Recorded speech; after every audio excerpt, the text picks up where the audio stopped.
যখন তুমি নিজের রক্তের মানুষের দ্বারা কষ্ট পাবে, তখন তুমি একবার নবী ইউসুফ আলাইহিস সালামের কথা মনে করো। তিনি কিভাবে নিজের ভাইয়ের দ্বারা প্রতারিত হয়েছিল।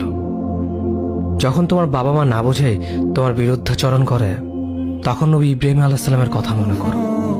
তার বাবা তাকে আগুনে নিক্ষেপ করায় ভূমিকা রেখেছিল। যখন তুমি সমস্যা থেকে পরিত্রাণের জন্য কোনো পথ পাবে না, তখন ইউনুস আলাইহিস সালামের কথা ভেবো।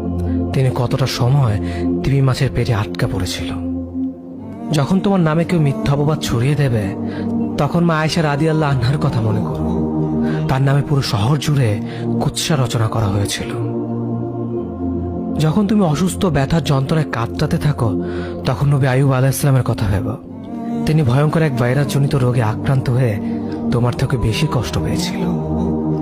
যখন তুমি দিনের কোনো বিধান নীতিতে যুক্তি খুঁজে পাও না, তখন নবী নূহ আলাইহিস সালামের কথা ভেবো।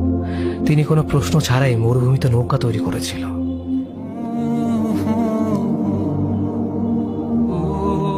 যখন তুমি আত্মীয়স্বজন, পরিবার, বন্ধু বান্ধবের কাছে হাসির পাত্রে পরিণত হও, তখন তুমি শেষ নবী হযরত মুহাম্মদ সাল্লাল্লাহু আলাইহি ওয়াসাল্লামের কথা ভেবো।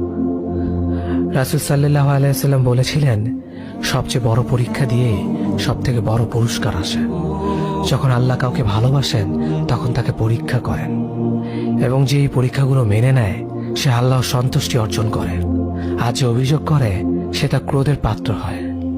হে আল্লাহ, তোমার কথা মনে করা, তোমার প্রতি কৃতজ্ঞ হওয়ার এবং তোমার ইবাদত করার তৌফিক আমাদের দান করো। আমিন। যেভাবে তুমি সন্তুষ্ট হও, সেভাবেই আমাদের পরিচালিত করো।